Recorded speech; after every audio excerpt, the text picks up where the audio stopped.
Younger parkgoers, or people who haven't started going to the parks until after the 90s, haven't experienced the rides many YouTubers cover today. As a matter of fact, the YouTubers haven't even ridden those rides as well. Unfortunately for me, I'm old enough to remember these attractions, and wanted to start a series where I compared an attraction to the ride that took its place. People say we have nostalgia glasses on, and I want to see if that's true. Do I really have a bias towards my childhood? Or can I be neutral enough to pick a favorite based on the ride itself? Let's find out. Our first matchup takes place in Fantasyland, as we cover Mr. Toad's Wild Ride and the many adventures of Winnie the Pooh. For those of you unfamiliar, the original Mr. Toad attraction had a sizable fan base, likely attributed to it being unlike anything else seen in Disney parks.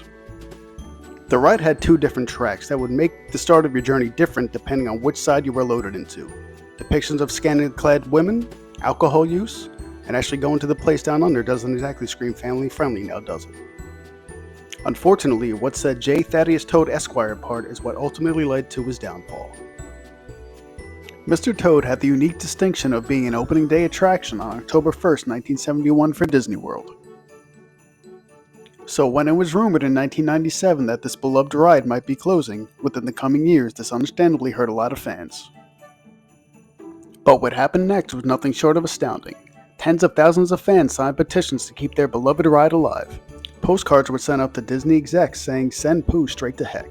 Hundreds flocked to the ride itself wearing green t-shirts saying ask Mickey what they're doing to Mr. Toad. They would even talk to parkgoers about the impending destruction of a Disney original. This group was so numerous, Disney security was sent to keep the peace to make sure nothing escalated further.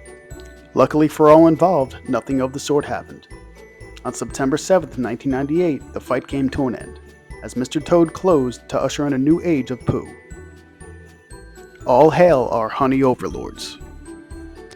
On June 4th, 1999, the many adventures of Winnie the Pooh in Disney World would open to the public. Though Mr. Toad had a cult-like following, Winnie the Pooh was undoubtedly a more popular and profitable figure. This was even pointed out by Disney themselves. If you ever ride the Haunted Mansion, you can see a tombstone that says, "Here lies Mr. Toad, sad but true, not nearly as marketable as Winnie the Pooh." How savage. But how was it received? Actually pretty positively. As expected, children liked the more recognizable IP. And there was significantly less crying since kids weren't afraid to see the devil.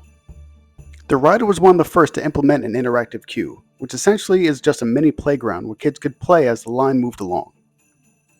The left side of the line also had large pages and pictures taken straight out of storybooks, which is a nice thematic touch. Once inside the ride, eagle-eyed patrons could spot a picture of Toad handing over the deed of Toad Hall to Owl. It's a nice nod to the past and a nice Easter egg to look forward to on your next trip.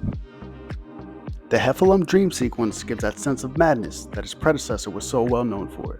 In proper Disney fashion, Winnie the Pooh ends in a nice trip to the gift shop, one of the few attractions to do so at the time. One thing that always scared me though as a kid was the near misses that would happen with the carts. Since it was a 2-track system, there was a point where each track would meet and almost crash. But since the parks prioritized speed and getting people on and off the ride, the timing was often off. It was more a comical passing in the night, for lack of a better term. The final jump scare was going down the wrong way on a one-way street, greeted by the blinding light and accompanied by the loud sound of a train horn. That's how you met the cardboard devil himself. As for Winnie the Pooh, it was nowhere near as daring or innovative as what came before it, but what it lacks in imagination, it sure makes up in theming. Having your vehicles as overflowing honeypots is a nice touch, and having a narrator and pages from the actual story gives a sensation of your mother reading you a bedtime story, for those of you who grew up with the books. The Tigger scene where you bounce along with everyone's favorite tiger is cute and admittedly a highlight for me for any Disney trip. The line, however, is just loud, a shouting mess of parents trying to control their kids. And the wait times always seem longer than they appear to be. Like a 20-minute wait is always like 45 minutes for whatever reason. It just moves so slow. Okay, so here it's time that I have to pick a winner. And I'm actually going to give it to Winnie the Pooh. I'm kind of surprised. I thought for sure my nostalgia would take over. But I just feel Winnie the Pooh is an overall better fit for Fantasyland. Mr. Toad is a classic and will always be remembered fondly, but I feel people forget just how jarring the ride could be at times. The more adult themes were cool and all, but it definitely aged poorly. While not perfect, Winnie the Pooh offers a nice experience for adults and children alike. I know nothing is forever in the Disney parks, and all I ask is that we get something on par from what we got in the past. And I think Winnie the Pooh does that and more. But that'll do it for this episode. Consider leaving a like if you enjoyed it, subscribe if I earned it, and as always, thank you so very much for watching.